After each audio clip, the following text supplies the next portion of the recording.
The horror we are facing today is our horror. Because the world we are facing today is not because of the perpetrators, perpetrators. It's about the billions of people who are doing nothing. And it's not pleading guilty. No. It's about being unaware. Having said that, I developed myself in a criminal way, covered by shiny import, export, and so on. So I got, on a young age, I'm talking about roughly around 20, I had already these shiny things like cars you can only afford when you are rich. Start playing with, well, I played the Hollywood show, like the succeeded businessman when I was 20. And most of them say, oh, he has rich parents, of course, because otherwise how can you afford this? But out of all this business, I started also be involved in currency trading of who was not with tax, black money. So I started to be making a little bit of business with money. And then one of the guys in Brussels, who was one of my partners in dealing with currencies, said, hey, you run around the clock daily with all your business and activities. Why don't you go in the money trading? We have license available and we can make a deal. And we did this through offshores, like nothing on your name. And it could be a nice career for you. There was one condition, a warning ahead.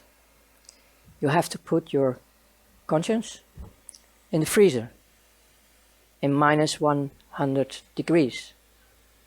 And I said, no problem. Hey, I'm nearly dead, so no problem. So I became, step by step, a servant of the big money, step by step. It was still taking some years to come in the higher regions. And I get more and more excitements, like from Russia, Secret Service. They printed better dollars, American dollars, than the American dollars who were circulating from the Federal Reserve. Better quality. And they were printed, made in the USSR. And we get the assignment, we get our commissions, and we get the assignment to dump this in the market through bigger drug dealers, people who are dealing with weapons, all kind of criminal activity, because that was a smoothie way to get all these huge amounts of dollars in the market through the illegal channels floating around. And afterwards it was just a part of the game to have an economic war from Russia, USSR in that time, with America. And in the opposite way they did the same. But I didn't know that in that time. So as a youngster, like 24, 25, I was already messing around with economic wars worldwide. So after all these assignments, they start to spot you. Like, hey, here's a bright guy. He's always knowing his way, like hustling here, hustling there, playing with the rules. And then they start to invite you more and more for higher assignments. Then you start to work for banks, independent. You're doing the dirty work for central banks, for multinationals, for governments, for what they call now terrorist organizations, and all secret services. Hey, secret services? Yes. And then on top, like the peach or the fruit of the cake, churches. Wow, you get the whole palette where the money floats, the big money.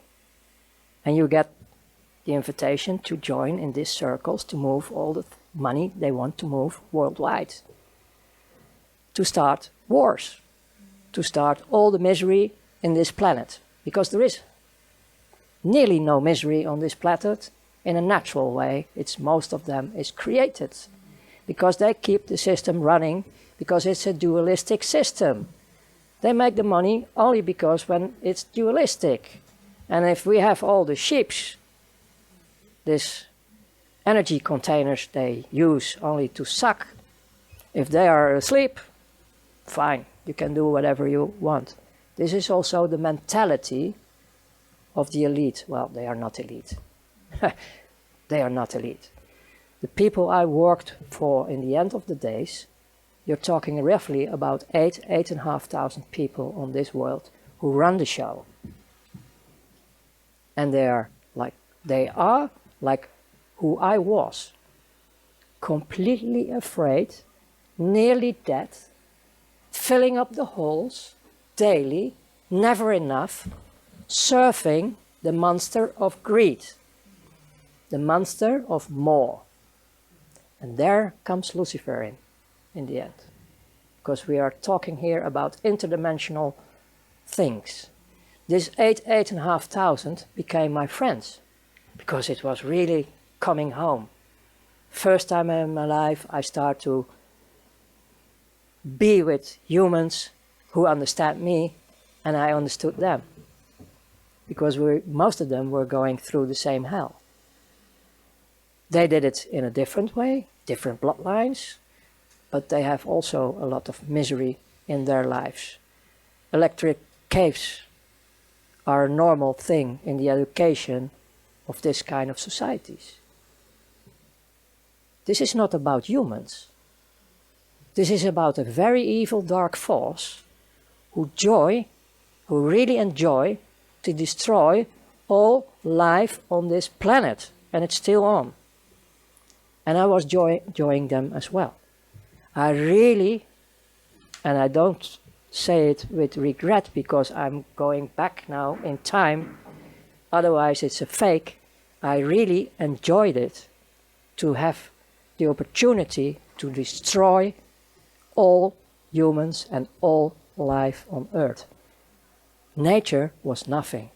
It was to be destroyed. We were hating everything what represent life, what represent the creator of heaven and earth. Don't take this very light. You can't imagine, I understand that, not all can understand this, but this is going on till today.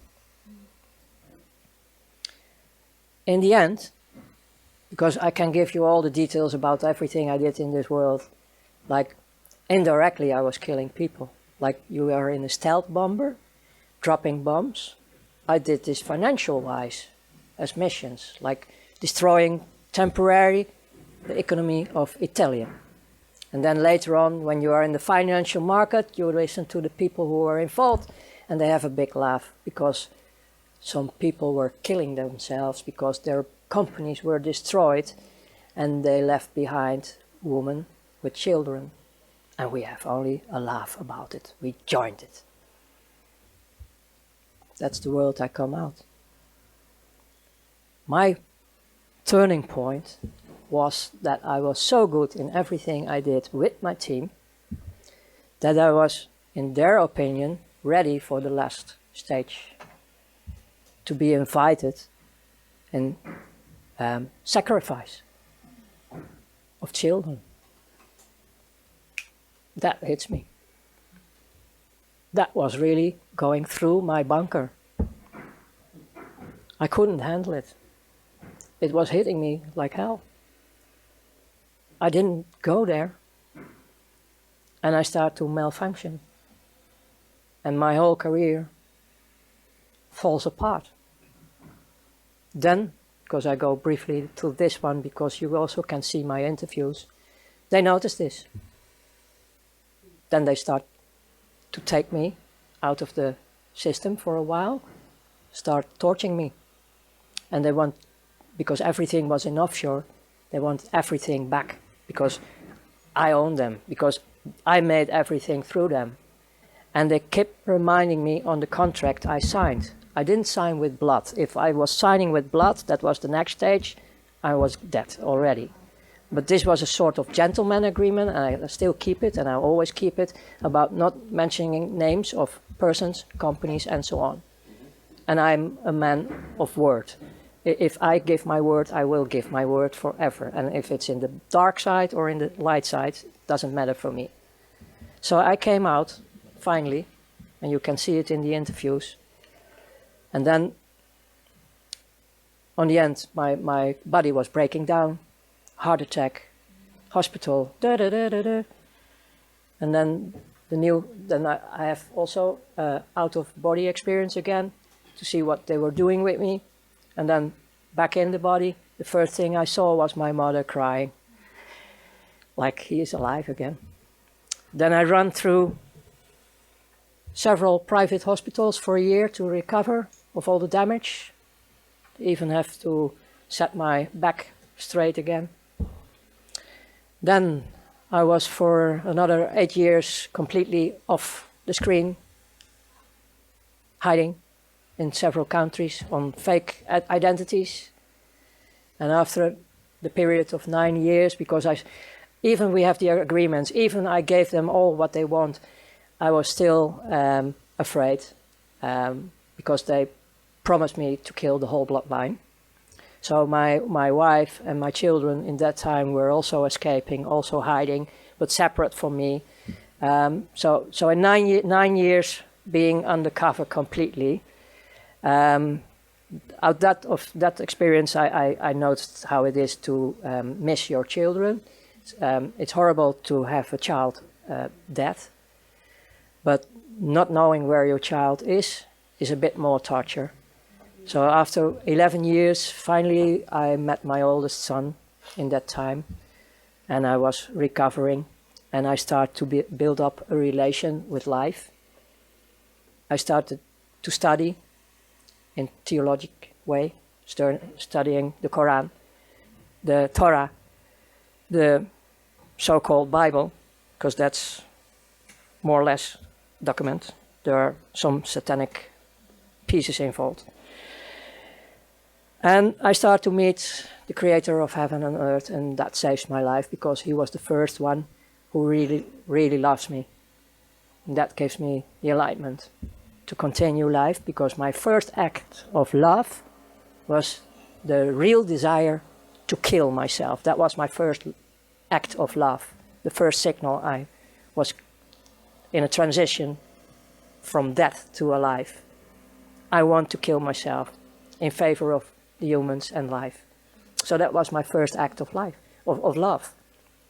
So this involves more and more to be a social entrepreneur till the day as now it is. And the last point I want to give you is, if we want to have liberation, don't look at outside anymore. Don't look at outside anymore. The change will be from inside. We, the people on this planet, have to choose different, saying we don't want this anymore. It's enough.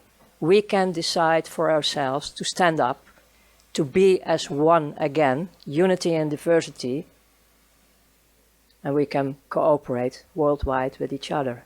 And tools for this are there, because one of the main tools you need to transform is the financial, monetary, banking system I was coming out. The tools are available, like healthcare, energy, everything is already available on this planet. The only thing we have to do is connect with each other, unite with each other worldwide, and say no more.